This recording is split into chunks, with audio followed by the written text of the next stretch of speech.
प्रथम अध्याय अर्जुन विषाद जोग। कुरुक्षेत्र युद्धभूमि सैन्य दर्शन। धृतराष्ट्र उवाच धर्मक्षेत्रे कुरुक्षेत्रे समवेता जुजुत्सवः मामकाः पाण्डवाश्चैव किं कुर्वत् संजय। शब्दानुवाद।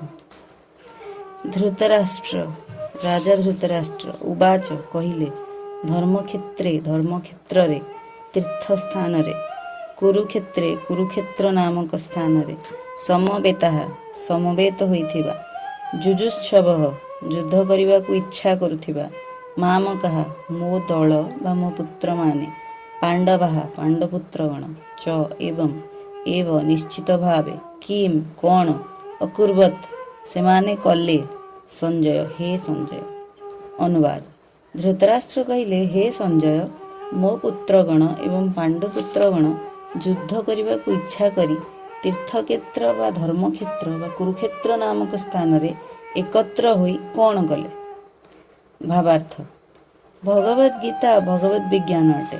पृथ्वीर चारिआडे समस्ते यह पाठ करती। गीता महात्म्य रे गीता पाठर महिमा कथा कुहाଯାଇଛି।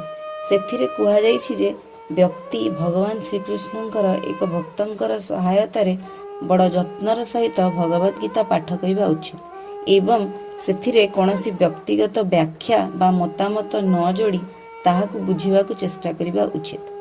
किपरि भगवद गीता को भल भाबरे बुझिबाकु हेबो ताहार उदाहरण भगवद गीता रे ही अछि। अर्जुन प्रत्यक्ष भावरे भगवानଙ୍କ ठाରୁ गीतावाणी श्रवण करिसंती एवं से जेपरि एहाकु बुझिले समस्ते सेही परि भावरे बुझिबा उचित। जदि केही भगवान लोक कौनसी व्यक्तिगत व्याख्या ग्रहण न करी अर्जुनଙ୍କ भଳି गुरु परंपरा रे आसुथिबा गुरुଙ୍କ ठाରୁ भगवद गीता बुझे ताहा हेले से समस्त वैदिक ज्ञान एवं पृथ्वीर समस्त शास्त्र ज्ञान को टपी जीव। अन्य ग्रंथ मानकरे जहा सबु अछि सबु भगवद गीता रे अछि किंतु पाठक आहुरी एपरि अनेक कथा भगवद गीता रे पाइब जहा अन्य कौनसी ग्रंथ रे मिलेब नाही। ताहा हेउछि स्वतंत्र मानदंड। यह हेउछि पूर्ण भगवद विज्ञान कारण यह प्रत्यक्ष भावे परम पुरुष भगवान श्रीकृष्णଙ୍କ द्वारा कुहाଯାଇଛି। धृतराष्ट्र एवं संजयଙ୍କ ମଧ୍ୟରେ महाभारत रे वर्णित होइथिबा ए ଯେଉଁ विषय आलोचना करागला ताहा एही महान दर्शन ग्रंथर मौलिक नीति रूपे प्रतिष्ठित होइछि। जणा जाइछि जे एही दर्शन कुरुक्षेत्र युद्धभूमि रे ही प्रकाश करा जाइछि। कुरुक्षेत्र जो अविस्मरणीय वैदिक युग को एक पवित्र तीर्थस्थान रूपे ख्याति लाभ करि आछि। जेतेबेले भगवान स्वयं धराधाम रे लोकशिक्षा निमित्त उपस्थित थिले सेतिकी बेले ए दर्शन भगवानଙ୍କ द्वारा ही कुहा जाइछि। एठारे व्यवहृत धर्मक्षेत्र शब्द बड़ अर्थपूर्ण अटे कारण कुरुक्षेत्र युद्धभूमि रे परम पुरुष भगवान अर्जुनଙ୍କ पक्षरे थिले।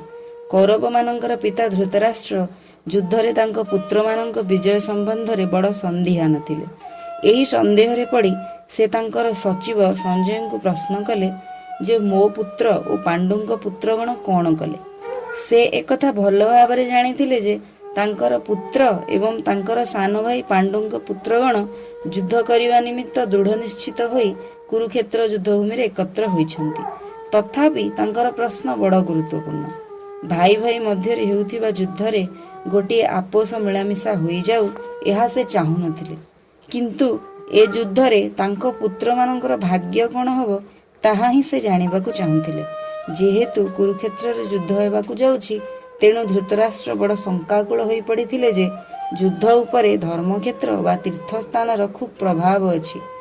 ए कुरुक्षेत्र संबंध रे वेदरे वर्णना करा जाइछि जे ए तीर्थस्थलटी देवलोकर अधिवासी देवता मानकर मध्य पूज्य स्थल अटे। से भल भावरे जानिथिले जे अर्जुन आदि पांडव मानक पक्षरे कुरुक्षेत्र रूप धर्मक्षेत्र रे अनुष्ठित युद्धटी अनुकूल हेब कारण से माने स्वभावतः धार्मिक। संजय व्यासदेवंकर शिष्य थिले तेणु व्यासंक कृपारु से धृतराष्ट्रଙ୍କ कोठरी मध्य रे बसी करी सुद्धा कुरुक्षेत्र युद्धभूमि रे कौन हेउछि सबु देखि पारुथिले। तेणु धृतराष्ट्र युद्ध घटना तांको पचारिले। पांडव माने एवं धृतराष्ट्रଙ୍କ पुत्रगण एक परिवारर अटंती किंतु धृतराष्ट्रଙ୍କ मन एठारे खोली होई जाइछि। ସେ ଜାଣି ଶୁଣି ତାଙ୍କର ପୁତ୍ରମାନଙ୍କୁ କୌରବ ବୋଲି କହୁଛନ୍ତି ଏବଂ ପାଣ୍ଡୁଙ୍କ ପୁତ୍ରମାନଙ୍କୁ ବଂଶରୁ ଅଲଗା କରିଦେଇଛନ୍ତି। ତେଣୁ ଧୃତରାଷ୍ଟ୍ରଙ୍କର ପାଣ୍ଡୁଙ୍କ ପୁତ୍ରମାନଙ୍କ ସହ କି ପ୍ରକାର ସମ୍ପର୍କ ଥିଲା ବ୍ୟକ୍ତି ଭଲ ରକମ ବୁଝିପାରିବ ଏବଂ ସେଥିରୁ ଧୃତରାଷ୍ଟ୍ରଙ୍କର ସ୍ଥାନ କେଉଁଠି ଜାଣିପାରିବ।